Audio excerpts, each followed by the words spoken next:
Assalamualaikum warahmatullahi wabarakatuh. Kembali lagi bersama saya Rindi Antika, peserta Latsar CPNS Pemerintah Kabupaten Sambas Angkatan 99 Kelompok 3. Kali ini saya akan meresume tentang materi Manajemen ASN.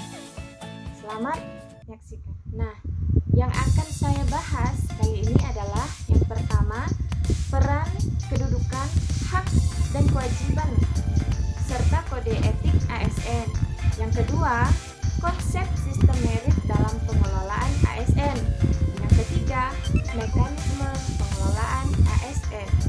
Nah, sebelum itu saya akan menjelaskan apa itu manajemen ASN. Manajemen ASN adalah pengelolaan ASN untuk menghasilkan pegawai ASN yang profesional, memiliki nilai dasar, etika profesi, bebas dari intervensi politik, bersih dari praktik korupsi, kolusi, dan nepotisme.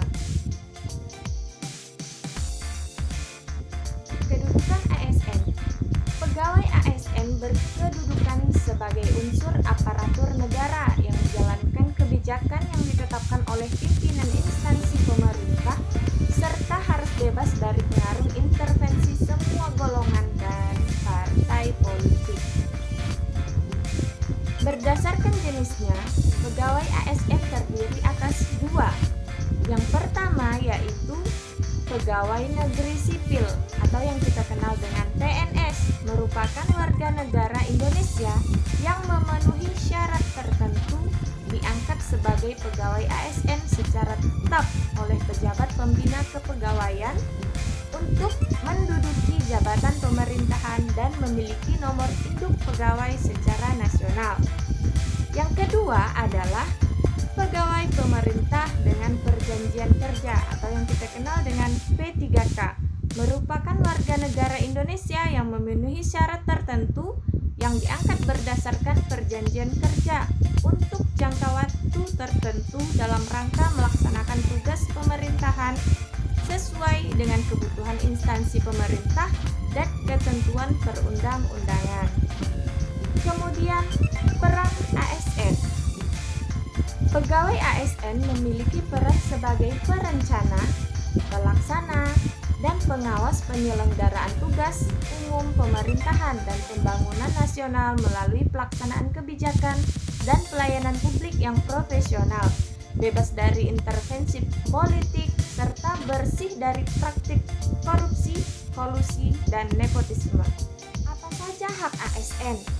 Yang pertama, PNS berhak memperoleh gaji, tunjangan, dan fasilitas.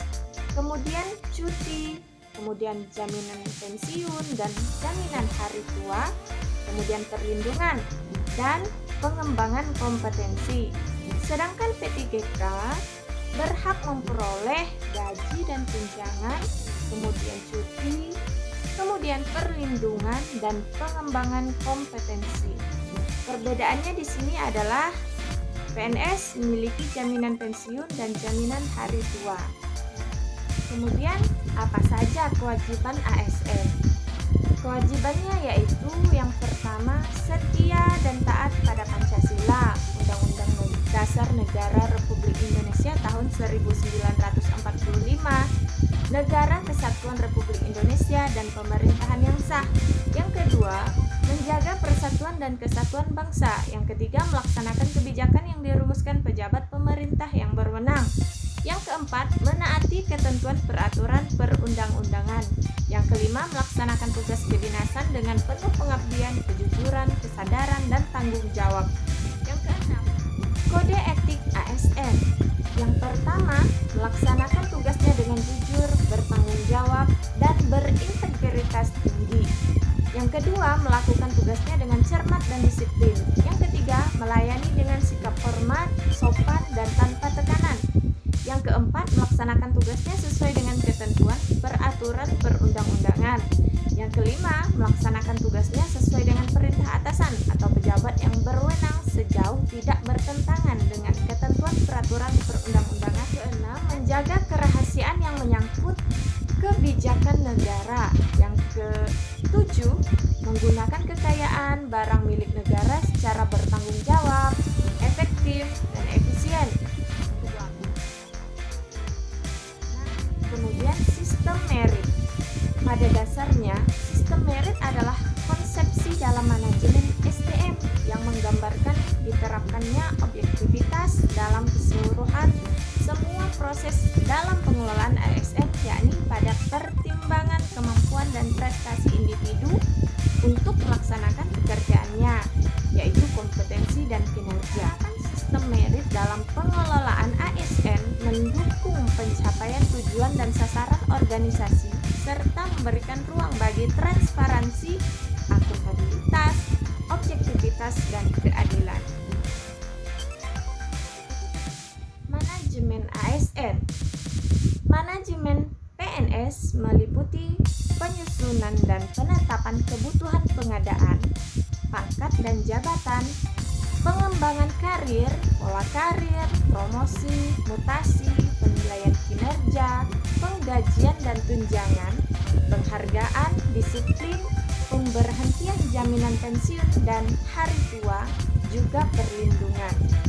Kemudian, manajemen P3K meliputi penetapan kebutuhan, pengadaan, penilaian kinerja, penggajian dan tunjangan, pengembangan kompetensi, pemberian penghargaan, disiplin, pemutusan hubungan perjanjian kerja, dan juga perlindungan. Pegawai ASN berhimpun dalam wadah Korps Profesi Pegawai ASN Republik Indonesia. Korps Profesi Pegawai ASN Republik Indonesia memiliki tujuan menjaga kode etik profesi dan standar pelayanan profesi ASN dan mewujudkan jiwa Korps ASN sebagai pemersatu bangsa. Sekian video resume saya tentang materi manajemen ASN. Semoga bermanfaat. Assalamualaikum warahmatullahi wabarakatuh.